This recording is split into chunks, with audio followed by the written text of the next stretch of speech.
মানস ভট্টাচার্যের কাছে যাবো এবার। মানসদা, আমি এখনো বিশ্বাস করুন, আমি টিম্বাকটু থেকে এসেছি, আমি এখনো বুঝলাম না যে এই বিরোধটা কেন, যার জন্য ট্রেন পোড়ানো হচ্ছে, বাস পোড়ানো হচ্ছে, প্যালেস্টাইনের পতাকা নিয়ে বলছে সংবিধান মানব না মুর্শিদাবাদে। আমাকে বুঝিয়ে বলুন, মানে এটা এটা আমাকে বাড়িতেও জিজ্ঞেস করেছে যখন আমি রিপাবলিক বাংলাতেই একটি অনুষ্ঠান করছিলাম, আপনিও সম্ভবত ছিলেন, যে এই যে দেবোত্তর সম্পত্তির কথা বলছে, তা দেবোত্তর সম্পত্তি যদি থাকতে পারে ওয়াকফ সম্পত্তি কেন থাকবে না? আর দেবোত্তর সম্পত্তির ক্ষেত্রে তো সত্যিই তো আমরা মন্দিরে অনেক জমি, আমার ঠাকুমাই অনেকটা জমি দান করে গেছেন, এরকম অনেক জায়গাতেই অনেকে দান করে গেছেন। আমাকে বোঝান যে কোথায় মুসলিমদের গুজব রটানোটা হচ্ছে। মানসদা 3 মিনিট। সেটা হচ্ছে যে দুটো বিষয় যদি দেখেন, যে এই বিলের এমন একটাও চ্যাপ্টার নেই, একটাও ধারা নেই যেখানে সাধারণ মুসলিমদের কোনো রকম ক্ষতি হবে।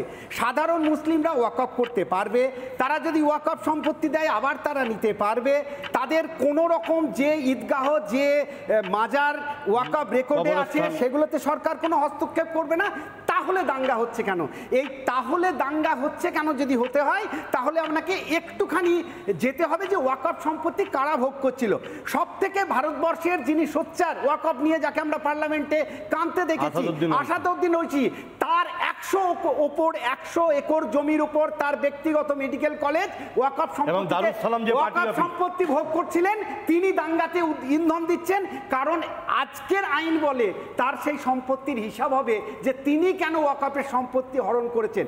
12 জন কর্ণাটকের মন্ত্রী, যাদের আন্ডারে 1400 বিঘে ওয়াকফের সম্পত্তি আছে, কংগ্রেসের মন্ত্রী, তারা দাঙ্গায় ইন্ধন দিচ্ছে কারণ তাদের প্রেস্টিজে লাগছে। 24 পরগনার এখানে বেড়াচাপার যে মাজার আছে হারোয়ার, তার 100 বিঘের উপরের সম্পত্তি কতকগুলো ল্যান্ড মাফিয়ার হাতে আছে, তারা দাঙ্গায় ইন্ধন দিচ্ছে। সাধারণ মুসলমানদের কোনো ক্ষতি হবে না, তাদেরকে পশ্চিমবঙ্গের মুসলমানদেরকে অনুরোধ করব এবং যারা আছেন এখানে তাদেরকে অনুরোধ করব, এটাতে বাংলা ছেপে গ্রামে গ্রামে মুসলিমদের হাতে দেওয়া হোক, যাতে তারা। এটা আপনি বলছিলেন, এটা আমার খুব কানে বেজেছিল কথাটা।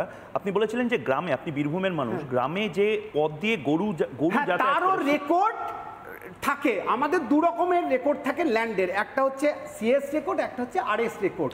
সেখানে গ্রামের প্রত্যেকটা জমির রেকর্ড থাকে যে এই জমি কার নামে কি। এমনকি যে রাস্তা দিয়ে গরু চলে সেই রাস্তাটা সরকারের খাতায় গোপথ বলে রেকর্ড আছে। তাই? হ্যাঁ, গোপথ মানে ওটা গরু চলাচলের পথ, ওটা কেউ কিছু করতে পারবে না। এবং সেটা 1965, 66, 67 সালে এই রেকর্ডগুলো হয়েছিল। তাহলে 1923 সালের, ধরো 1894 সালে প্রথম প্রিভি কাউন্সিল ওয়াকফ প্রস্তাব হয়, তারপর 1906 সালে প্রথম জিন্নার সঙ্গে ইংরেজদের একটা চুক্তি হয়, 1913 সালে প্রথম প্রস্তাব পেশ হয়, 1923 সালে প্রথম মুসলমান ওয়াকফ অ্যাক্ট হয়, তারপরে 1943, 1954, 1975, 1955, 1995, 2013।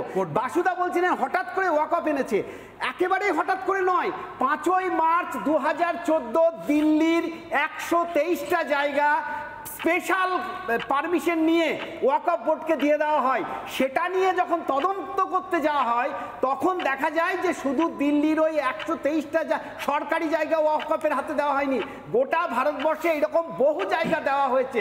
তারপর থেকে 2014 থেকে 2024 পর্যন্ত 1248টা সভা করা হয়েছে, যেখানে প্রত্যেকটা ওয়াকফ বোর্ডের মেম্বারদের বক্তব্য শোনা হয়েছে। তারপরে এই বিল এসেছে। আমি অংশুমানদার কাছে যাই, আশা করি আমার বলার সময় একটু শুনবেন। একদম সব, আমি সেটাই অনুরোধ করছি। এখানে আমি বাকিদের প্রত্যেককে বলছি এক এক করে বলার। অংশুমানদা, মানসদা যে কথাটা বললেন সেটা কিন্তু খুব একটা বোধহয় ভুল বললেন না। এসমা নিয়ে ডিবেট করার সময় ওই 16 ঘন্টা মতন ডিবেট হয়েছিল পার্লামেন্টে, আর এবার 17 ঘন্টা শুধু রাজ্যসভাতে ডিবেট হয়েছে। মানে এটা রাজ্যসভার বা পার্লামেন্টের ইতিহাসে সবচেয়ে দীর্ঘতম বিতর্ক। এর পাশাপাশি অংশুমানদা, মানে এটা আমি আপনাকে ছবিও দেখাবো, যেহেতু আজকে গোটাটা অন্য মঞ্চে হচ্ছে বলে আমি জবাব চাই বাংলার সেই ছবিগুলো দেখাতে পাচ্ছি না। 1100 বছর আগের একটা চোলা সম্প্রদায়ের, সেই সময়কার চোলা রাজাদের একটা মন্দির, সেটা ওয়াকফ বোর্ড বলে দিয়েছে এটা ওয়াকফ প্রপার্টি। সেখান থেকে তামিলনাড়ুর মানুষও বলছে যে আমরা কোর্টে গেছি। কি বলবেন? 3 মিনিট। না, প্রথম একটা কথা বলি যে এটা নিয়ে আমার কোনো মনে সংশয় নেই যে যে হিংসা হচ্ছে সেই হিংসা হওয়া উচিত না, একেবারে উচিত না। 1, 2 ওয়াকফ সম্পত্তির ভুল ব্যবহার হয়েছে, যেটা ওরা বলতে চাইছেন, একদম আমি একমত। এটা নিয়ে আমার কোনো, অনেক ক্ষেত্রে, সব ক্ষেত্রে নয়, বা তুমিও যে কথা বলছিলে সব ক্ষেত্রে নয়। অনেক ক্ষেত্রে হয়েছে, সেটাকে অ্যাড্রেস করার কি এইটা পদ্ধতি? যে ওয়াকফ বিলটা নিয়ে আসা হলো সেটা পদ্ধতি? এই প্রশ্নটা আমার থাকছে। তার কারণ আমি খুব পরিষ্কার করে বলছি যে আমি মনে করছি যে এই বিলটা ওই যে কী আপত্তি করা আছে মুসলিমদের পক্ষে আপত্তি করা আছে, ভারতবর্ষের ঐতিহ্যের পক্ষে আপত্তি করা আছে, এমনকি সনাতনী ধর্মীয় ঐতিহ্যের পক্ষেও আপত্তিকর জিনিস আছে। আমি এই জায়গা থেকে বলবো যে এই বিলটা হচ্ছে ধর্মনিরপেক্ষতার উপর আঘাত, সাম্প্রদায়িকতা উস্কানি দেওয়ার একটা বিল, বিভাজনের রাজনীতি করার একটা বিল, যুক্তরাষ্ট্রীয় কাঠামোর উপর একটা আঘাত আনা বিল। কেন বলছি এই কথাগুলো? তার কারণ নাম্বার ওয়ান, মুসলিমদের যে ঐক্য আছে না, মুসলিমদের কাছে আপত্তির কোথায় আছে? এই প্রথম বলা হচ্ছে যে বোহরা এবং আফগান এই মুসলিমদের জন্য একটা আলাদা আলাদা বোর্ড হবে, মানে মুসলিম ঐক্যে ফাটল ধরা, ওই ডিভাইড অ্যান্ড রুল এই পলিসিকে আবার ফিরিয়ে আনা হচ্ছে, নাম্বার ওয়ান। নাম্বার টু, কেন আমি বলছি যুক্তরাষ্ট্রীয় কাঠামোর উপর আঘাত? তার কারণে এই ওয়াকফ বোর্ডগুলোর কাজকর্ম দেখতো রাজ্য সরকার। রাজ্য সরকারের সঙ্গে অতগুলো মিটিং হয়েছে, সভা হয়েছে, রাজ্য সরকারকে কনফিডেন্স নেওয়া হয়েছে নাকি? এই এতগুলো রাজ্য সরকারকে আমি এই প্রশ্নটা রাখছি, নেওয়া হয়নি। এটা যুক্তরাষ্ট্রীয় কাঠামোর ওপর আঘাত, একদম সরাসরি প্রত্যক্ষভাবে আঘাত।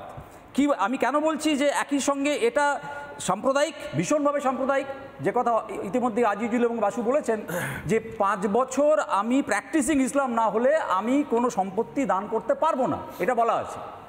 এটা কি ভারতবর্ষের যে অসাম্প্রদায়িকতার ঐতিহ্য তার উপর আঘাত নয়? প্রত্যক্ষ এবং সরাসরি আঘাত। মানে আমি যদি নিজেকে, এমনকি মুসলিম হলেও আমি যদি 5 বছর না হয় আমি দান করতে পারবো না, এই হচ্ছে এই আইনের নিয়ম। এটা এটা এটা এটা কোথা থেকে হলো এই আইনটা? বলা হচ্ছে, আমি আরও পরিষ্কার করছি, বলা হচ্ছে এত জায়গায় সব নথি ভুক্তিকরণ রয়েছে, জমির এখানে পাওয়া যাবে ওখানে পাওয়া যাবে, মানলাম। ওয়াকফের একটা বিপুল অংশের সম্পত্তি কিন্তু মুখের কথায় দেওয়া হয়েছে, এবং সেটা ভারতবর্ষ কেন গোটা পৃথিবীর ইতিহাস দেখলে দেখা যাবে এরকম অনেক জায়গায় জমি নিয়ে মুখের কথায় জমি দিয়ে দেওয়া হয়েছে, বহু জায়গায় দেখা যাবে, এবং সেগুলোকে মান্যতা দেওয়া হয়েছে। পৃথিবীর ইতিহাস তাই বলে, ভারতবর্ষের ইতিহাস না।